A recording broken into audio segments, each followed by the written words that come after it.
Hi. If you've been the target of narcissistic abuse, then most likely you've also had to deal with triangulation. And for those who don't know what triangulation is, quite simply, it's a type of manipulation where one person pits two other people against one another, either directly or indirectly, with the express purpose of gaining narcissistic supply from the animosity, hostility, envy that ensues because of the engineered competition between the two. And it's a complete setup. Triangulation almost never involves where the two people actually dislike one another or that there's been a real altercation or some breakdown between them. It's almost exclusively a manipulation by the narcissist. Again, and they do it for the purpose of receiving narcissistic supply, because, having one person give you supply is pretty good, but having two people give you supply is even better. So that's why they do it. But I was thinking today about how my narcissistic husband, he's a extremely malignant, covert narc.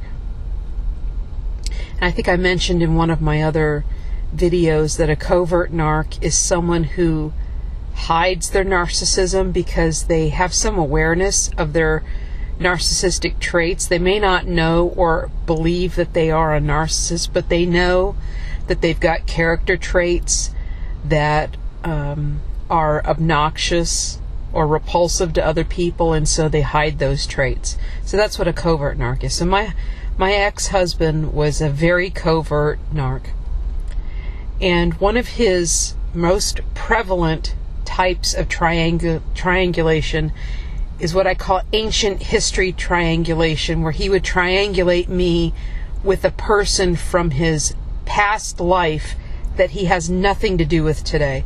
We're going back 30 plus years. He would triangulate by becoming wistful about a girl from junior high that spurned his affections, or he had it almost always involved some female that did not return his affections. And at this point, I really question whether these things really happened. But that was one of the most prevalent ways that he triangulated me, was by talking about things that go way, way, way into the distant past, and making me feel jealous by suggesting to me he still had feelings for these people. And because he's a narcissist, I know for a fact he feels nothing for anybody but himself. He loves himself a great deal because he thinks very highly of himself. And more than likely, those girls rejected him because they knew he was a loser. And he probably just wanted something from them. He probably wanted to use them and then discard them. But that was just something I was thinking about today, that he would do that very frequently. His attempts to triangulate me with people that we actually knew during our married life, he didn't really have anyone, because he was very isolated, because he refused to work for most of the marriage, and so he just never left the house. And so there wasn't really opportunity for him to triangulate. He would triangulate with his adult daughter and his mom, and sometimes with his ex-wife, who had nothing to do with him.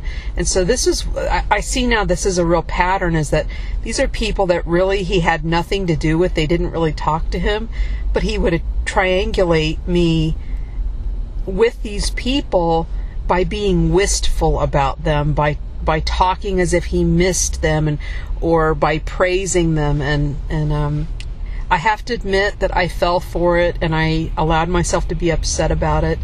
And I wish I hadn't done that, but the thing is that I did do it, but I am aware of it. And, as I said, I'm now aware of the fact that a narcissist will actually triangulate you with someone from their past that they themselves have no contact with, just to get your reaction. And remember, with a covert narc, your negative reaction is more satisfying to them than a positive reaction. So they would much rather see you get quiet and sullen and depressed than to have you react with, "Oh, how can you say that? You know that I love you." They actually would rather see the negative, maybe even getting angry, picking a fight. They love that. They will sit there and tell you that you're fighting stresses them out. It's a complete lie. They love fighting. That's why a narc will never dump you after a fight. They only dump you when they're bored with you. Think about it. So, be on guard for narcissists who are constantly going back into the past and reminiscing about things from the past. You may think that they are sentimental, but in fact they are trying to triangulate the ancient past of their lives with you. So please be aware that a really desperate narc will do that to you. And again, don't fall for it. It's not being sentimental. They are trying to triangulate you with ghosts from their past. I hope this has been helpful. Please leave comments. Please like the video. Subscribe to my channel. Please, please, please support the Narcissistic Survivor community on YouTube. This work's very important to a lot of us who don't have the means or the interest in seeking professional counseling right now. This community is very helpful to people to help with their healing journey. God bless, and I will talk to you soon. Bye-bye.